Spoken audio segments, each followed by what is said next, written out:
Hello everyone, welcome to my channel. कैसे हैं आप सब और आप सबकी स्टडी कैसी चल रही है। आई होप आप सबकी स्टडी बहुत अच्छी चल रही होगी फ्रेंड्स।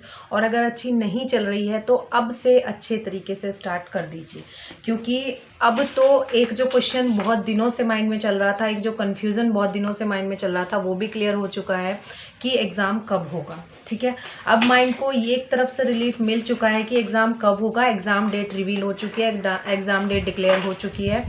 हमें पता चल चुका है कि एग्ज़ाम जो है अप्रैल में होने वाला है। ठीक है, अप्रैल में एग्ज़ाम होने वाला है, मतलब अप्रैल का एक भी दिन हम काउंट नहीं करेंगे, ना भी करें तो भी हमारे पास 4 मंथ का टाइम है। ठीक है, 4 से 5 अप्रैल, 4 और 5 अप्रैल को टीजीटी और 11 और 12 अप्रैल को पीजीटी का एग्ज़ाम है। या फिर हो सकता है कि इधर उधर हो, कुछ एक दो जगह थोड़ा ये भी देखा है कि 4-5 अप्रैल को पीजीटी है और 11-12 को टीजीटी है। कुछ भी हो सकता है, हम मानकर चलते हैं कि हमारे पास मार्च तक का टाइम है। अप्रैल का टाइम हम काउंट नहीं करेंगे, चाहे वो 2 दिन हो, 4 दिन हो या 10 दिन हो। ठीक है, अब हमें देखना है कि हमारे पास कितना टाइम है। हमारे पास टाइम है आज कितनी डेट है, 5 ऑफ दिसंबर। तो 5 दिन दिसंबर के जा चुके हैं। 25-26 डेज आपके पास दिसंबर के हैं और पूरे 3 मंथ आगे बचते हैं। तो इन 4 महीनों की जो स्ट्रेटेजी है वो क्या होनी चाहिए, ये मैंने कल आप लोगों के साथ शेयर कर दिया है, जिसमें कि ये कमेंट्स आ रहे थे कि डेली टारगेट की वीडियो बनाएं, जिससे कि हमें मोटिवेशन मिलती है और हम डेली अपना जो टारगेट है कंप्लीट करते हैं, उससे हमारी स्टडी अच्छी हो जाती है। फ्रेंड्स, एक आइडिया तो आपको मिल गया है ना डेली टारगेट किस तरीके से बनाने हैं। उसमें हम 4 राइटर्स कंप्लीट कर चुके हैं, मेजर पार्ट तो हम कंप्लीट कर ही चुके हैं।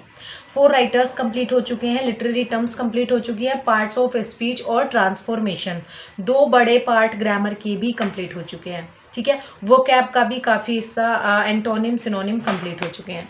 तो 50 डेज़ का जो टारगेट मैंने आप लोगों को दिया था, उसमें हमने काफ़ी कुछ कवर कर लिया था, जिसमें 4 writers, literary terms, parts of speech और एंटोनिम सिनोनिम कंप्लीट हो चुके थे। ठीक है, और कुछ स्पेशल वर्ड्स भी थे जो लास्ट में 4 से 5 दिन हमने कंप्लीट किए हैं। तो उससे अलग जो चीज़ें बचती हैं, जैसे हिस्ट्री ऑफ इंग्लिश लिटरेचर है, फिगर्स ऑफ स्पीच है, और आपका और क्या बचता है, ग्रामर के बहुत सारे टॉपिक्स बचते हैं, वोकैब के बहुत सारे टॉपिक्स बचते हैं, और लिटरेचर में तो आई थिंक और कुछ बचता नहीं है। हिस्ट्री ऑफ इंग्लिश लिटरेचर बचता है, बस उसको देख लेंगे। लिटरेरी टर्म्स को एक बार फिर से रिवाइज़ कीजिए, क्योंकि तब हमने पढ़ा था, फर्स्ट टाइम पढ़ा था, तो इतना अच्छे से नहीं कर पाए होंगे। मुझे भी पता है, क्योंकि एक बार पढ़ने से कोई भी लिटरेरी टर्म, कोई भी टॉपिक क्लियर नहीं होता है। लिटरेरी टर्म्स दोबारा से स्टार्ट कर दीजिए उसी तरीके से। अगर आप चाहते हैं कि डेली टारगेट्स मिले, तो लिटरेरी टर्म्स का टारगेट आप उन्हीं वीडियोज़ से देख सकते हैं और नोट डाउन कर सकते हैं कि फर्स्ट डे में हमें कौन सी लिटरेरी टर्म्स पढ़नी है, सेकेंड डे में कौन सी लिटरेरी टर्म्स पढ़नी है और थर्ड डे में कौन सी लिटरेरी टर्म्स पढ़नी है। मैंने वहाँ पर 4 से 5 लिटरेरी टर्म डेली रखी है, और जो अगर छोटी सी हैं, माइनर लिटरेरी टर्म्स हैं, उनको 10 भी रखा है। ठीक है, 7 to 10 भी रखा है, और अगर ज़्यादा ही इम्पोर्टेंट और बड़े लिटरेरी टर्म है, उनको मैंने 3 to 5 में ही रखा है एक दिन में, क्योंकि इससे ज़्यादा नहीं कर पाएंगे। ये एक लिमिट होती है किसी भी स्टूडेंट की, किसी भी एस्पिरेंट की, कि हम कितना पढ़ सकते हैं। मुझे खुद पता है कि हम कितना पढ़ सकते हैं। अगर हम एक ही दिन में सोचें कि 20 लिटरेरी टर्म हम आज कंप्लीट कर लेंगे, तो ये पॉसिबल नहीं है। एक बार को पढ़ने में हम कंप्लीट कर लेंगे, लेकिन वो हमारे यहाँ पर कितना जाएगा और कितना हमें बाद में याद रहेगा, उसका वो डिपेंड करता है कि हम उसे कितने अच्छे तरीके से पढ़ते हैं। और 20 लिटरेरी टर्म का बर्डन अगर लेकर चलेंगे तो अच्छे तरीके से हम नहीं पढ़ पाएंगे।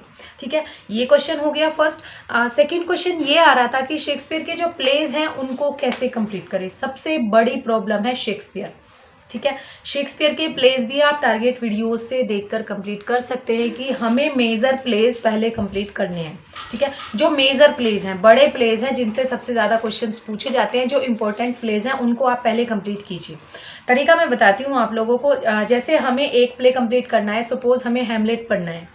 ठीक है, हैमलेट का हमें क्या क्या चीज़ें इंपॉर्टेंट हैं। हैमलेट के पब्लिकेशन डेट हमें पता होनी चाहिए, हैमलेट का सोर्स हमें पता होना चाहिए, एंड मोस्ट इंपॉर्टेंट हैमलेट के सभी कैरेक्टर्स हमें पता होने चाहिए। ठीक है, हैमलेट के कैरेक्टर्स पता करने के बाद, पढ़ने के बाद, अच्छे तरीके से उनके सोर्सेज पढ़ने के बाद और पब्लिकेशन डेट लर्न करने के बाद, सबसे पहली चीज़ आती है समरी। हमें हैमलेट की समरी पता होनी चाहिए। और अगर आप देख सकते हैं कि इंग्लिश में आपको अच्छे से समझ आए तो अच्छी बात है, अदरवाइज़ आप उसको हिंदी में पढ़ लीजिए।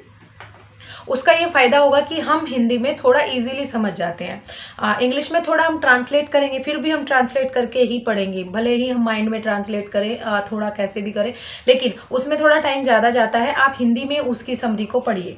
हिंदी में आप उसकी समरी को पढ़ेंगे तो एक स्टोरी, एक कहानी आप लोगों के माइंड में आ जाएगी कि हाँ, ये प्ले की क्या स्टोरी है, इसमें एग्जैक्टली हुआ क्या था।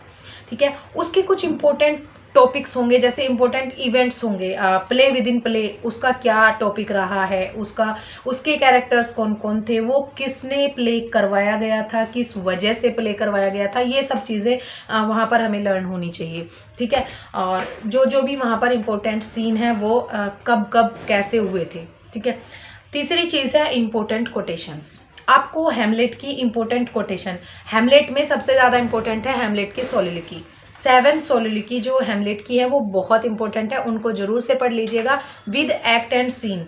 हमें ये पता होना चाहिए कि कौन सी सोलिलोक्वी किस एक्ट में और किस सीन में बोली गई है, क्योंकि सोलिलोक्वी है तो इसलिए हमें पता है कि ये हैमलेट ने ही बोली है, और तो उसके एक्ट और सीन इंपॉर्टेंट है, उसकी लाइंस इंपॉर्टेंट है कि फर्स्ट सोलिलोक्वी में क्या लाइंस थी, सेकंड में क्या थी, थर्ड में क्या थी, 7 तक जितनी भी हैं सब सोलिलोक्वीज हमें पता होनी चाहिए।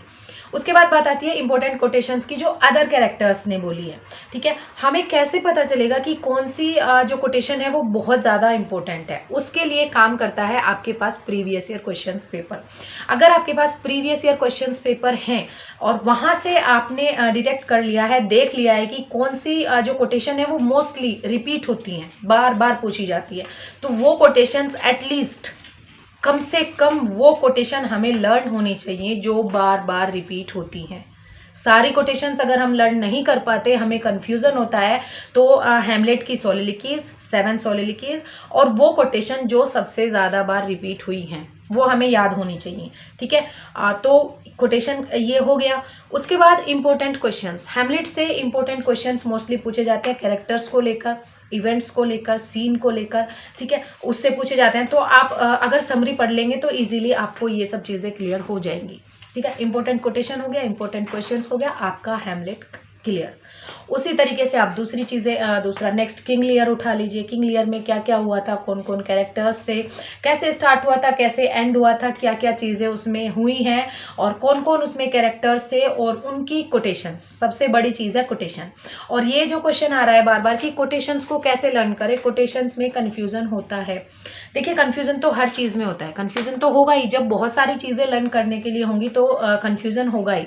लेकिन हम एक चीज़ कर सकते हैं, जैसे कोई भी वर्ड को हम कीवर्ड बना सकते हैं। किसी भी कोटेशन में, मेरे पास बुक नहीं है अभी, ठीक है, किसी भी कोटेशन में अगर कोई वर्ड आता है तो हम उसको कीवर्ड बना लेंगे और उसको इंटरकनेक्ट कर देंगे किसी भी सीन से, किसी भी एक्ट से या फिर किसी इवेंट से, या फिर उसको हिंदी में आप क्या कर लीजिए, ट्रांसलेट कर लीजिए, जिससे कि आपको पता चलेगा कि इस कोटेशन में कहने वाला क्या कहना चाहता है। ठीक है, कुछ कोटेशंस ऐसी हैं जो देखते ही पता चल जाती हैं और कुछ कोटेशंस ऐसी हैं जो पता नहीं चल पाता कि कहाँ से हैं। मोस्टली क्वेश्चन ये होता है कि किसने बोली है। अगर हमें पता भी चल जाए कि ये कहाँ से है, सपोज हमें पता चल गया कि किंग लियर से है, लेकिन किंग लियर में बोली किसने है, वो भी चीज़ इंपॉर्टेंट है लर्न करने के लिए। तो प्रीवियस ईयर क्वेश्चन में जितनी भी कोटेशंस है आप उनको सबसे पहले या तो नोट डाउन कर लीजिए या फिर मार्क कर लीजिए जहाँ पर भी हैं आपके पास। यूथ कंपटीशन या घटना चक्र जो भी क्वेश्चन पेपर्स हैं प्रीवियस ईयर के, उनमें आप मार्क कर लीजिए जितनी भी कोटेशंस हैं। और बेस्ट आइडिया तो यही है कि मैं आप लोगों को कहूँगी एक जगह नोट डाउन करके रखिए ताकि आपको बाद में रिवीजन करने में प्रॉब्लम ना हो। मैंने नोट डाउन करके रखी है और शेयर भी की है, अगर आप देखना चाहते हैं तो देख सकते हैं। मैंने शेयर की हुई हैं सभी कोटेशंस जो इंपॉर्टेंट कोटेशंस हैं और प्रीवियस ईयर क्वेश्चंस में रिपीट हुई हैं बार बार। सोलिलोक्वीज भी डाली हुई है और कोटेशंस भी, आप वो वीडियो जाकर देख सकते हैं। अगर आपको मिल जाए, प्लेलिस्ट होगी। अगर शेक्सपियर की कोटेशंस है तो शेक्सपियर में मिल जाएंगी, वर्ड्सवर्थ की पोएम की लाइन्स हैं तो वर्ड्सवर्थ की प्लेलिस्ट में मिल जाएंगी, मिल्टन की है तो मिल्टन में, और गाल्सवर्दी की हैं तो गाल्सवर्दी की कोटेशंस मोस्टली इतनी नहीं पूछी जाती है, बहुत ही कम पूछी गई हैं, 5 से 6 कोटेशंस हैं ओनली। सबसे ज़्यादा कोटेशंस पूछी जाती हैं शेक्सपियर से। तो शेक्सपियर फिलहाल के टाइम में सबसे बड़ी जो मेजर चीज़ कंप्लीट करने की वो है शेक्सपियर। सबसे पहले शेक्सपियर को ही कंप्लीट कर लीजिए, शेक्सपियर के सभी मेजर प्लेस कंप्लीट कर लीजिए, माइनर प्लेस कंप्लीट कर लीजिए और उनकी सभी कोटेशंस, इंपॉर्टेंट क्वेश्चंस कंप्लीट कर लीजिए और समरी सभी प्लेस की अच्छे से पढ़ लीजिए, ठीक है। बाद में रिवीजन कर लीजिएगा, एक बार और रिवीजन करेंगे, एक बार और रिवीजन करेंगे तो रिपीट हो जाएंगी और बार बार पढ़ने से हमारे कोटेशन जो है लर्न हो जाएगी। तो ये था कोटेशन का आंसर की कोटेशन कैसे करें। एक और क्वेश्चन था कि कॉम्प्रीहेंशन कैसे करें, उसके लिए मैं वीडियो बना चुकी हूँ। मेरा तो यही तरीका है कि मैं किस तरीके से सॉल्व करती हूँ और बाकी आप देख सकते हैं कि आप किस तरीके से सॉल्व करते हैं, वो आप वीडियो देख सकते हैं। कॉम्प्रीहेंशन किस तरीके से सॉल्व करें, ग्रामर के लिए भी मैंने वीडियो बनाई हुई है कि ग्रामर किस तरीके से सॉल्व कर सकते हैं। ग्रामर के लिए दो तरीके हो सकते हैं। ग्रामर के कुछ टॉपिक्स ऐसे होते हैं जिनमें हमें रूल लर्न करने की ज़रूरत होती है, अगर हमने पहले से नहीं पढ़ा है तो सभी रूल्स हम पढ़ने के बाद फिर हम एक्सरसाइज सॉल्व करने जाएंगे तो एक्सरसाइज इजीली हम अच्छे से सॉल्व कर पाएंगे, ठीक है। और कुछ चीज़ें होती है जैसे हम डायरेक्टली कर सकते हैं, जैसे नाउन के कुछ टॉपिक्स हैं उनमें ज़्यादा रूल पढ़ने की ज़रूरत नहीं होती है, उनकी एक्सरसाइज हम ऐसे ही सॉल्व कर लेते हैं। एडजेक्टिव की एक्सरसाइज ऐसे ही सॉल्व कर सकते हैं, एडवर्ब की सॉल्व कर सकते हैं। कुछ रूल्स पढ़ने की ज़रूरत होती है, जैसे नरेशन हो गया उसमें रूल पढ़ने की ज़रूरत होती है, ट्रांसफॉर्मेशन में रूल पढ़ने की ज़रूरत होती है, वॉइस में, एक्टिव पैसिव वॉइस में आपको रूल्स पढ़ने की ज़रूरत होती है अच्छे तरीके से, क्योंकि वहाँ पर हमें चीज़ें किस तरीके से चेंज करनी है, किस रूल के अकॉर्डिंग हमें बदलना है सेंटेंस को, तो वहाँ पर हमें ज़रूरत होती है, ठीक है। फिर वोकैब की बात आती है, वोकैब में भी यही रूल मैं अप्लाई करती हूँ कि वोकैब को ज़्यादा से ज़्यादा बार अगर आप रिपीट करेंगे तो अच्छे तरीके से लर्न कर पाएंगे। जितनी बार आप वोकैब को पढ़े, जो भी नया वर्ड आपको मिले उसको या तो नोट डाउन कर लीजिए या फिर हाईलाइट कर लीजिए, ठीक है। इससे बेस्ट वे हो ही नहीं सकता, क्योंकि जो हाईलाइटेड वर्ड्स होंगे आपको एकदम से ध्यान जाएगा कि यस ये वर्ड मुझे नया मिला था या फिर मैं इसमें कंफ्यूज थी और इसको मैं दोबारा से पढ़ूंगी तो अच्छे से क्लियर हो जाएगा। विद हिंदी मीनिंग अगर पढ़ेंगे तो अच्छे से हो जाएगा, ठीक है। अपनी तरफ से पूरा ट्राई किया है कि मैं आप सभी की ये जो प्रॉब्लम है सॉल्व कर पाऊँ कि लिटरेचर को कैसे कवर करें, ग्रामर को कैसे कवर करें, वोकैब को कैसे कवर करें and most important topic Shakespeare को कैसे कवर करें, ठीक है। तो शेक्सपियर को इस तरीके से आप कवर कर सकते हैं। इससे ज़्यादा एफर्ट्स मैं नहीं डाल सकती, क्योंकि मैं इतना जो भी मेरा वे है मैं आप लोगों को बता रही हूँ, करना आप लोगों को ही है। आई थिंक अब कोई प्रॉब्लम नहीं आनी चाहिए। आई होप मैं आप लोगों की जो सारी क्वेरीज हैं शेक्सपियर और कोटेशंस को लेकर, क्वेश्चंस को लेकर सॉल्व कर पाई हूँ। और अगर और भी कोई क्वेश्चंस आपके हैं तो आप कमेंट सेक्शन में पूछ सकते हैं। मैं ट्राई करूँगी कि अपने एक्सपीरियंस के अकॉर्डिंग आप लोगों के क्वेश्चंस के आंसर कर पाऊँ।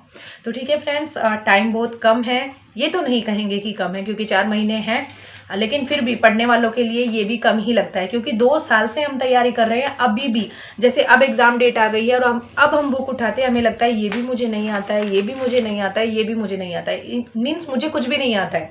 तो मैं शुरू से ही स्टार्ट करने वाली हूँ या करने वाला हूँ, सभी यही सोचते हैं।